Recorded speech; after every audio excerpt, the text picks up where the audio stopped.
These kind of things just throw a bad light on foreigners. What are you doing, man?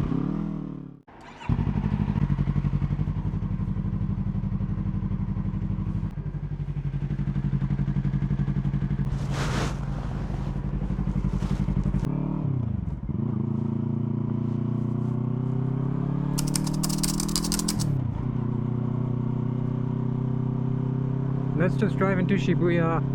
Today's concept is no concept. Yeah, I'm just gonna comment on stuff that I see.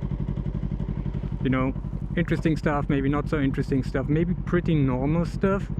Because one thing that I've noticed when looking through YouTube nowadays, there's a lot of content by foreigners about Japan and especially about Tokyo. However, a lot of that content it's either very sensationalized content or it is doomsayer content. So for me it would be important to just, you know, talk about the actual reality for the average Joe who lives here. Maybe that'll be of help to some people. Who knows? Obviously, if you're just planning to visit Japan, it doesn't really matter that much. But if you're, I don't know, maybe planning to live here in the future or do an exchange here or something, maybe it'll help, you know, to adjust your expectations. And also, I'm driving a bike, so that's cool, I guess.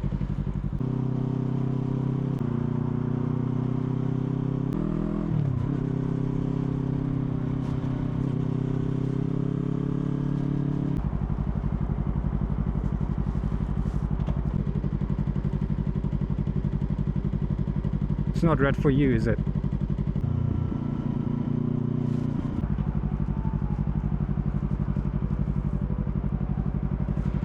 So we're south of the station, Shibuya station right now, going into the scramble crossing. Slowly, very slowly going into the scramble crossing.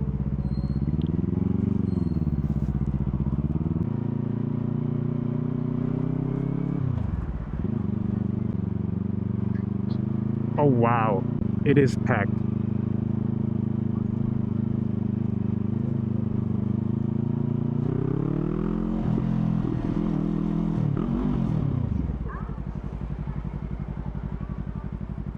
I had to rush a bit here.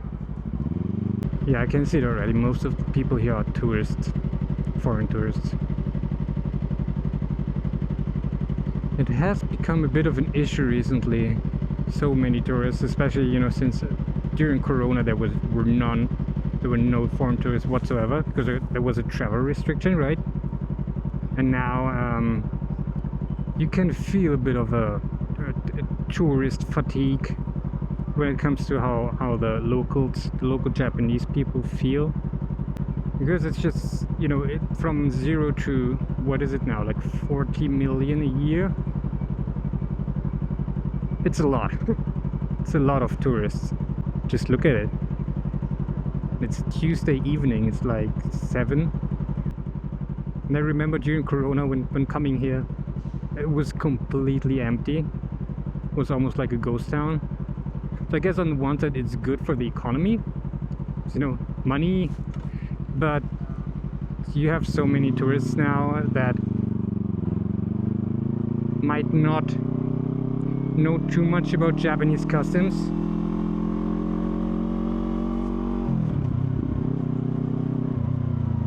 Yeah, just go, man. You know, so many people who don't know the customs of how to behave in Japan, that just, you know, it gets on people's nerves, I guess.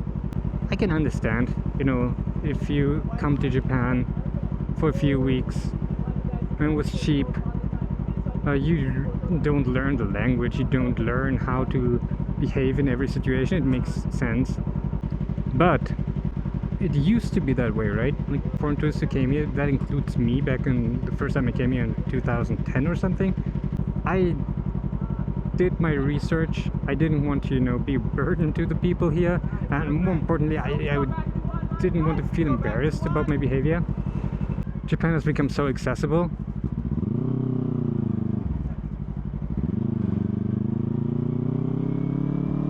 It's a different kind of tourist nowadays, and obviously not everyone, but it's a different kind of tourist.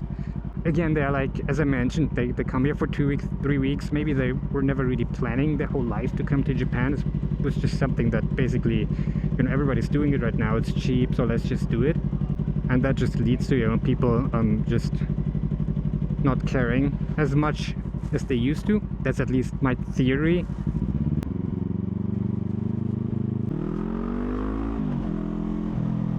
Obviously, it has an impact on people like me who live here.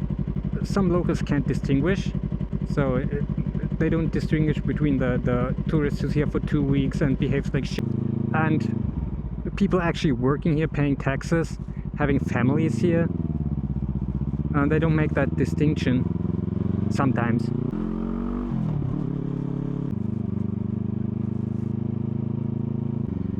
You stay. Okay.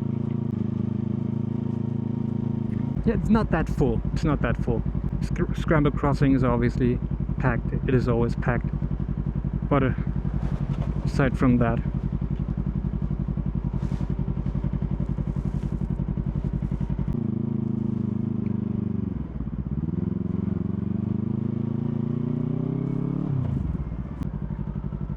yeah, if you drive around here, you see it's not that special. It's not that special. Tokyo is just a city like any other city. It's just big. And life in Japan is just like life everywhere. It's a different set of problems, a different set of advantages and disadvantages, just like everywhere in the world. So whenever you see one of these YouTubers, or you can see the go-karts now. That's actually a good symbol, like these go-karts that you see here. Like people driving around the city, treating it like a theme park, which, I get it, it's fun. It's gotta be fun, right? But I've never seen a Japanese person do that, and that tells you basically what Tokyo is to foreign tourists here. It's a theme park. So, it does look stunning though, right? So whenever you see one of these YouTubers who's, for example, doing the kind of go-kart thing, or anything in Tokyo, and it's like, look at how Japan does things, it's so unique, it's so different. Yeah, I don't know, man.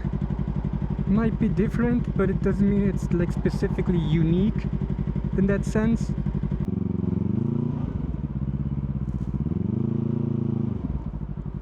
There have been accidents with these go-karts already. As far as I know, no fatal accidents yet. But for the locals here, like the taxi drivers who drive here every day, it's gonna be such a pain because they are so low, and the drivers, as I mentioned, are all foreigners. I don't know how it works, if they have like an international driver's permit or something. They're not experienced drivers here in Japan.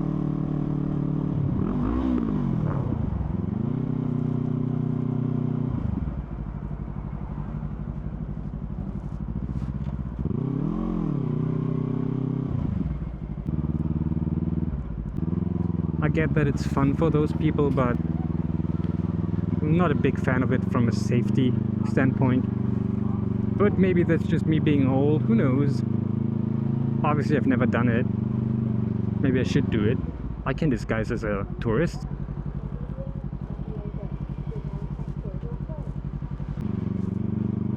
Oh, it's so hot. I'm melting, bro.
these kind of things just throw a bad light on foreigners. What are you doing, man?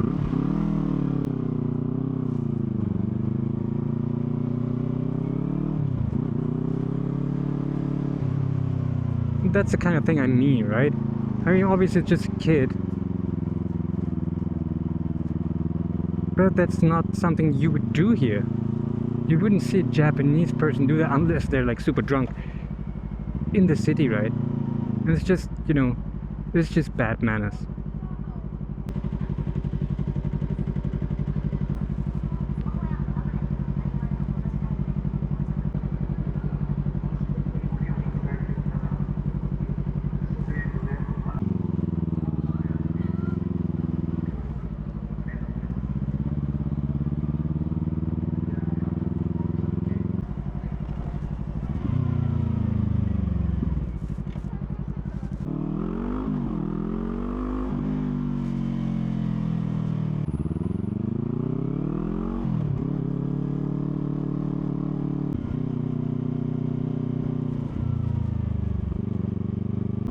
So anyway, that was Shibuya. If you like that, I will upload more of these kind of videos in the future. So if you want to subscribe, or I don't know, click the bell or whatever it is that YouTube does nowadays. I have no idea. Just do that, and you'll see my videos. So thanks for watching, and see you around, guys.